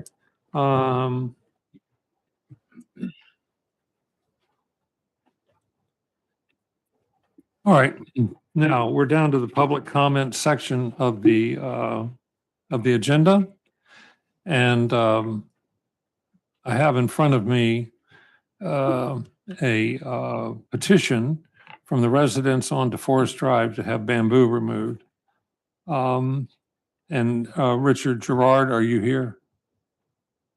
Okay, is the one that wrote this. I'll read it to you. It's signed by a whole lot of people that live on DeForest Drive, which is, on the southern end of town, on the right side of 261 as you're headed south, past the school. So this letter is to notify the town of Chesapeake. It's not past the school. It's before you get to the school. The town letter to notify the town of Chesapeake Beach about the concerns of residents on the eastern side of DeForest Drive between 17th and 19th Street of the overgrowth of bamboo and how it is impeding on all of our personal properties. This invasive species is out of control in this area and beyond what us as homeowners can control. It is in what is considered a critical zone due to the close proximity of the bay and the wetlands. So chemicals to control or stop the growth of the bamboo is not an option. This neighborhood has tried to control the growth of this bamboo from spreading onto our properties, but we are losing the battle. The bamboo is also impeding access to DeForest Drive and along the boardwalk and sidewalk on Route 261 between 17th Street and 19th Street, therefore making it a safety hazard. We are asking the town to take action to remove the existing bamboo and to stop it from spreading onto the roadway, sidewalk, and personal properties. This issue needs to be brought up at the next town hall meeting so it can be addressed. The State Highway Administration has also been made aware of the situation, but they stated that it is the responsibility of the town. And it's signed by Richard Gerard and also the signatures of, I think, 6 other people that live on DeForest. I don't know what action we can take here. Jay, would you please jump in, Jay? Sure, and I'm glad you read it so the council could understand it. And I've met Mr. Gerard on some other occasions, very nice gentleman, and we've all seen the bamboo that's by the boardwalk. But the way I understand it in that area, that the town doesn't own any of that property. Now, we'll have to maybe have a powwow with the state. I do know after the state installed sidewalk anywhere along the state highway in the municipal government, we have to maintain that. But this is kind of beyond the sidewalk between private property to a state road that the town owns none of the property. That does not mean I don't think the town should help. It's just we're not the agency that owns it. So even if we had well intent, go in there and do what we want, there's a couple concerns. One is, what do we put back? That's a steep slope. Bamboo is an invasive species. So there are chemicals and you can control it with other methods, even though it's within the critical area. You're never going to get rid of it manually. But there's a concern of that slopes like more than a 45. If we remove it with good intent, what do we put back? It could lead to Keep the hillside. failure of our kind of already cantilevered sidewalk. So want to help the citizens. I'm very familiar with it. I don't know the answer. I think we as the body need to sit down with the state, first of all, understand the MOU, because I know there's one for the sidewalk. But, if we go acting on a town right of way, does that mean that's our right of way moving forward? They approve recently the fiber lines and anything that goes through their right of way. So I just want to make sure we help the citizens, but we follow and we have a plan that's united with the state. So I would lean on the mayor or someone, let's set up a meeting and figure this out. And myself and Jay, like after we received this, we've been linking up. We talked about this at the work session. One thing I talked about was there's 4 or 5 areas that have this bamboo. Where you live, Jamie, going into your neighborhood, there's some bamboo. Have you noticed that? Yes, I've noticed the bamboo. in I my noticed it neighborhood. too. Yeah, right there. It's pretty invasive. Over off 14th Street. So whatever it is, it's something that I know that people have complained in the past, but there is erosion. We don't want to, we have to be careful and thoughtful. And I think it's the right approach. Well, and I think you characterized it perfectly. We have to be careful and we have to be thoughtful. I mean, it's not something that we can go willy-nilly and just tear it up. I mean, that's not going to cut it. So do you got any ideas how we can move forward, Jay? So I'll reach out to our state contact. We have have a great relationship with Jeff Kirby, who's probably who they talk to. And we can maybe have a preliminary meeting, even though we've met out there before. They've done some work on the trees on the north end of town and different things that are within their right of way. Okay. I'll start with that and see where we go from there, but it sounds like it's going to have to step up above there with some coordination. Okay. So then it's going to boil down to who owns the property, right? They have to make a decision. And although bamboo is invasive, doesn't mean that the state's going to act and go in there and kill it, because then they have to put something in there to stabilize it. But we can Yeah, to definitely mitigate. take Yeah. it from no action and move it up the chain. I got you. All right. I think we are at the point for public comment. Any other public comment? Well, it's good to see you. Thank you. Thank you for your patience. Just wanted to address the walkability company or committee. And the fact that in 2009 to 2011, the study was done, comprehensive plan back then, and it addressed through the state of Maryland's Highway Association. They came in, they studied it, and they decided it was unsafe to be on the 261 Parkway. And at that time, they suggested a trolley for extra transportation from Chesapeake Village over.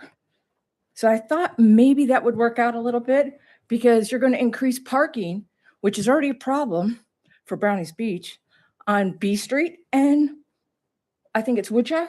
So you might check that out first.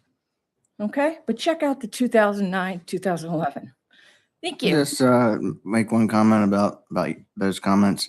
The town did have a trolley the last time we were in office, Mr. Mayor, and I It think wasn't the town's though. but It was run by Bob Carpenter. okay. And But it so didn't- Who was a council member? Yes, and as I recall, I might have read it once. I think I was the only person on it. And that's why it didn't last. That's my point. But no, it was a great idea. And I mean, it went to between North Beach and Chesapeake Beach, and it was a great amenity, but it didn't get very much use. And if you look around, you can still see the trolley signs are still on posts somewhere around. Yeah, there's one on my road. Yeah. I know. I've seen a bunch of them. I wish, of course, if you wish that you had enough traffic that that it would justify having the trolley, then you probably have a whole lot of overcrowding too. So I mean, you know, you gotta take it as it is. Okay, lightning round. Anybody got anything? Anthony? Just for our town administrator, our staff, our councilwoman, this is March. This is Women's History Month. We thank you all for all the hard work you do. It does not go unnoticed. I do try to make my part in this as easy and flow, smoothing, and helpful as possible. And I hope that it does help, but I really appreciate you all, and you are doing great work. Thank you. I didn't prepare anything. Well, off the top of your head. Off the top of my head, I would also like to thank the women of Chesapeake Beach. Lori just kicked me. Well, Just saying. back to my statement. I really appreciate the cooperation of Samelia and working through this Chesapeake Village sidewalk situation. I am viewing tonight's meeting as saying we are going to find it. I hope that we can work together. If anybody can, you can. So, I look forward to working with you on that, pushing it through, and I appreciate you keeping us in the grant pipeline until we do find that solution. So thank you. Thank you. Yeah, I guess I better thank the woman as well. Oh, And he's got a written notes here. That's scary. no, I echo both of their comments, and I'm happy to see such a good turnout tonight and all my water park committee members in attendance. Thank you. Eric? I'm not going to thank the women. No, few women. Red. I'd be embarrassed. But what I want to talk about is I had a conversation with Jamie last week, I believe it was, might have been 2 weeks ago, about Kellums, since he's been kind of heading that up. And I also had a conversation. I've been involved for many years in youth soccer in the county. And I was at a travel tournament. I was talking to Gary Litka, who is the director of coaches at CSA. And we were talking about referees, shortage of referees in the county.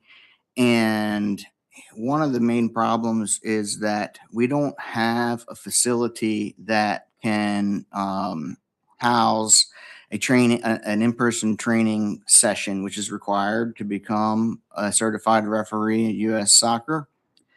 And we talked about, he's like, well, I said, what about Kellums? He's like, well, it'd be great because you have to have a building. So the Northeast Community Center would be great.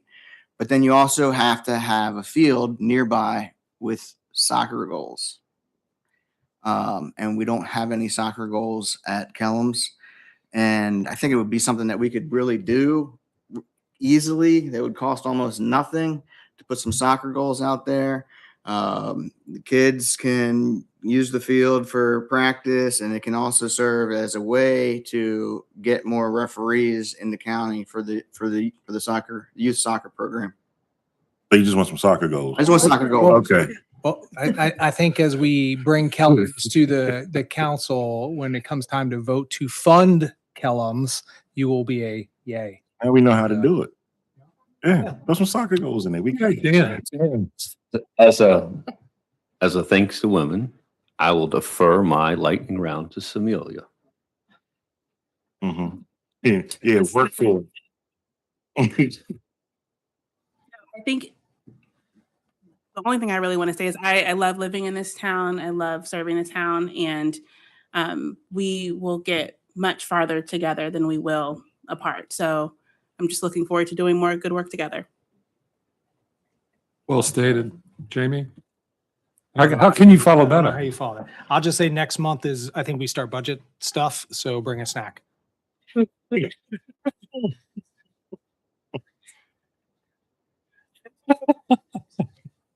Well, I'm going to take the last word myself.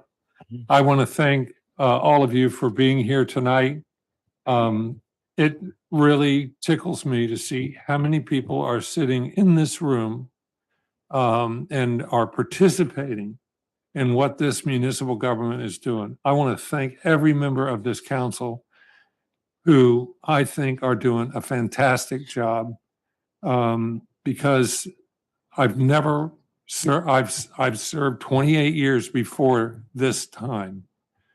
I've never worked with a council as great as this one. And I mean that in all sincerity, because we talk things through. We don't always agree. We don't have to agree. We don't have to get nasty about it, but we don't, we're getting things done. I'm very proud of this council, this staff, and I'm very honored to be here to serve you. And with that, I would accept the motion for adjournment. Motion to adjourn. Is there a second? All in favor, aye. Aye. Opposed? The ayes have it. Thank you for being here. Thank you for coming.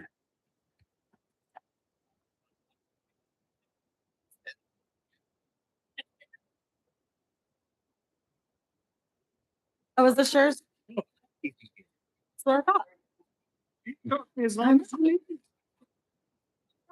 I did something on motion back.